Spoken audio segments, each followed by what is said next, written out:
Buonasera e benvenuti in un nuovo appuntamento con Donne allo Specchio. La donna protagonista di questa sera è giovanissima, credo la più giovane di questa seconda serie di Donne allo Specchio. 35 anni, di Udine, Agata San Giorgio. Benvenuta. Ciao, buonasera. Sei un po' tesa, ma non preoccuparti, perché adesso ti sciogli piano piano. 35 anni di Udine, ma da diversi anni, dal 2016, tu mi hai detto, sei malata di endometriosi, cistite interstiziale, fibromialgia diagnosticata appunto nel 2016, decine gli interventi subiti. Cioè proprio partiamo così, sì. Proprio. Tra l'altro c'è una foto che tu ci hai inviato, piuttosto forte, una ferita alla testa, l'ultimo intervento che rappresenta l'ultimo intervento, e sei qua con il sorriso, sì. Che sei un po' tesa, ma è il sorriso di una ragazza che sta bene, e tra l'altro con due figlie, sì, 13 e 14 anni. Ecco, alla faccia di chi dice che chi è malato di endometriosi non può avere figli, insomma. Li ho avuti, sì, li ho avuti, stanno bene e sono mamma felice, sì, grazie a Dio che li ho, perché ti danno un forse supporto. Da sola non combattevo così bene questa malattia, cioè con loro la combatti con più, ogni giorno è un dono con loro, quindi dimentichi magari qualche dolore. 35 anni adesso, ma hai scoperto questa malattia come innanzitutto e a che età? L'ho scoperta allora 5 anni fa, l'ho scoperta perché avevo dei dolori pelvici molto forti. Quindi avevi 30 anni quando l'hai scoperta? Sì. E all'inizio non l'hanno diagnosticata nessuno e quindi mi hanno fatto terapie del dolore, pensavano più a uno stress, io continuavo a star male finché finalmente a Pordenone il dottor Ostardo ha diagnosticato la cistite interstiziale e poi subito dopo è stata diagnosticata, sempre grazie a lui e a Sonia che mi hanno messo in contatto con i medici, l'endometriosi. Sonia Manente, che è la presidente dell'associazione con cui endometriosi, sì, con cui ti sei confrontata interfacciata sempre, e confrontata, sì. E ti ha dato grande supporto e aiuto. Totale supporto e aiuto, cioè senza di lei è dura. Mi racconti la foto di questa cicatrice? Perché hai voluto sì. A tutti i costi mandarmela. Sì, perché quando io mi sono vista mi vedevo logicamente non più la donna di prima, perché mi mancava una parte dei capelli, perché avevo quei punti, perché non muovevo bene il collo per il male, però penso che noi donne siamo sempre belle, no? E la bellezza cioè siamo noi che la mostriamo, no? Con il nostro sorriso, con la nostra sicurezza, e quindi voglio mostrare quella foto per dire a tutti che chi è malato non vuol dire che non è bello o che non può superarla. Cioè, io spero per tutti che abbiano forza e coraggio per superare tutte le patologie, perché è importante che abbiamo la forza dentro di noi, che siamo sicuri, che ci piacciamo sempre, perché tu ti svegli, mi hai detto, con una grande forza e sorriso, ma allo stesso tempo con grandi difficoltà, sì. Perché devi fare un esercizio, hai delle complicazioni. Mi sveglio anche durante la notte per i dolori ai muscoli, ho tanti dolori alle gambe, alle braccia di notte, quindi... Perché a vederti adesso non sembrerebbe, Lo so, ma io la chiamo la malattia invisibile, no? Perché è una malattia che ci provoca dolori lancinanti, ma che nessuno può capire se non ce l'ha. E soprattutto noi donne, se posso dire, che abbiamo il ciclo, se posso dire. Certo, okay. Sì, ce l'abbiamo. E l'endometriosi porta dolori devastanti in quella settimana, in cui io non riesco nemmeno a prendermi l'acqua, alzarmi, andarmi a prendere magari l'acqua. E quindi chi soffre di questa patologia capisce, ma chi non soffre la sottovaluta. La sottovaluta tanto. E come fai a gestire tutto questo con due bambine? Lo gestisci perché impari, è come una scuola, impari a essere medico di te stesso, quindi cominci a sapere che domani devi alzarti prima, devi prendere l'antidolorifico, le tue medicine, devi fare la fisioterapia da sola, così da poter andare a lavorare la mattina, e impari a gestirla.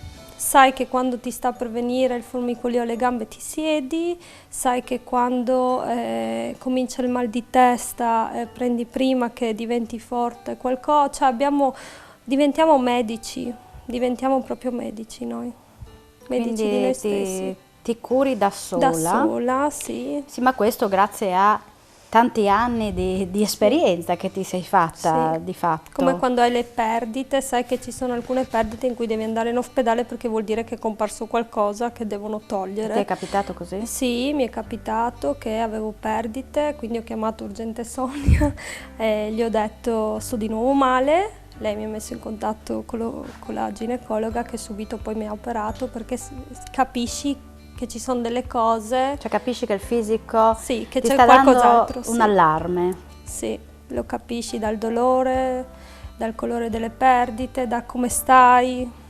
Sì. E le gravidanze come sono state? Perfette. Pensa. Non ho avuto nulla, neanche le nausee. Cioè non posso No, neanche sorrido raccontarti perché, che sì, ho avuto, dici, una sorrido volta perché magari vomitare, niente, nulla. E quindi l'hai vissuta con gioia, Mamma con... mia, come se non ce l'avessi, camminavo, facevo tutto, poi non avevo la macchina a quel tempo, andavo a piedi per chilometri incinta io, cioè niente, il nulla, quindi posso dirti che le gravidanze non le ho sentite. 2 parti naturali, perfetti, sì, lì non ho avuto problemi. E come riesci come sei riuscita a, insomma, gestire figlie, famiglia, interventi? Non è che ci riesci, devi E riuscirci. che aiuto hai avuto? La Perché- mamma, La tanto. mamma. Solo la mamma io ho avuto, e posso dirti però che anche la parrocchia, se posso nominare la parrocchia del Carmine di Via Aquilea di Udine, Don Giancarlo e tutta la sua collaborazione non mi ha mai fatto sentire sola, mi sono stati vicinissimi, anche con le bambine, e appunto mia mamma è stata molto forte perché mia mamma si è trasferita da me e quindi giorno e notte si prendeva cura delle mie crisi. Io dell'ultimo intervento sono stata tanto male con la testa e lei teneva i bambini, si assicurava che poi dopo veniva da me, poi cioè, lei stava 20 ore su 24 in piedi e non l'ho mai vista piangere. Mai, non l'ho mai vista giù, quindi io Tutte dico donne voi siete, tutte 2 donne bambine siamo. molto belle che vediamo Sì, nelle foto. bellissime, sì. La mamma che appunto è quella che ti ha dato un supporto fondamentale sia per te che per le bambine, quindi una forza tutta al femminile la Tutte vostra. donne, sì. Sì. E l'ultimo intervento, quando è stato? Il 25 ottobre. Il 25 ottobre dello scorso anno. E adesso come ti senti? Adesso devo fare le risonanze mensili di controllo. Dirò, Mensili, ogni sì, mese? adesso è 2 mesi che non la faccio perché soffro di claustrofobia e quindi io sono stata operata a Catinara dal dottor Ma che tipo di Tacconi. operazione hai fatto l'ultima? Ho tolto una massa benigna per fortuna, però schiacciava il cervelletto, quindi mi portava degli scompensi. Sì, degli scompensi. E il dottor Tacconi mi ha fatto un intervento perfetto. L'ospedale, anche se c'era il Covid e non potevi avere visite, io a Catinara mi sono sentita sempre a casa, mi sono alzata subito in realtà. Però l'intervento è stato particolare perché non si sapeva se al mio risveglio muovevo tutto, se comunque stavo bene o no, non sapevano nulla finché non mi hanno aperto il cranio. E la risonanza di solito la facevo sedata, adesso i medici mi hanno messo in punizione e mi hanno detto che devo farla da sveglia. Quindi il mese scorso l'ho saltata, però mi sa che dovrò andare a farlo. E come si fa a dire a 2 figlie la mamma va a operarsi? Bisogna essere sinceri, bisogna proprio sedersi. Io mi sono seduta sul divano con tutti e 2, gli ho detto che la mamma è malata, che combatteva con una malattia, che però a loro non avrebbe tolto niente, a parte i giorni dell'ospedale, che li ami tanto e loro capiscono. E in quel periodo, quando io sono stata in ospedale, loro sono state bravissime, pulivano anche la casa, cioè capiscono proprio, adesso non fanno nulla di nuovo, però capiscono proprio il momento in cui c'è da darsi da fare, quindi sì, bisogna dirgli la verità, però essere molto sinceri con i figli, perché lo apprezzano tanto. E hai avuto un riscontro da loro, perché poi E poi perché tu gli hai detto vi toglierò solo i giorni dell'ospedale, perché hai voluto evidenziare questo? Perché sì, perché a casa stavo con loro proprio nel letto, anche quando ero stesa perché non potevo camminare, e li facevo venire nel letto con me, mettevo il loro film preferito e si stava comunque insieme. I giorni dell'ospedale no, perché sì, non si poteva. Li vedevo solo su un video, però era devastante. Tu a 35 anni così giovane ne hai passate tantissime, però hai queste due ragazze vicino, che praticamente è come se fossero due sorelle Sì, a vedervi, sì. che sono la tua grande forza e la tua mamma, che alla fine è fondamentale per te e per le tue bambine. Volevi con questa foto forse lanciare un messaggio a tutte le donne? Giovani come te, che magari non si trovano in una tua situazione, ma magari non si sentono belle, non si sentono apprezzate. Si sentono a loro agio anche quando vanno in giro magari col cappello, come l'ho usato anch'io, o come magari non fai più la coda, come non la faccio io già da mesi, perché non ti senti a tuo... Invece bisogna sempre sentirsi bene, perché non abbiamo rubato, non abbiamo ucciso, non abbiamo, anzi...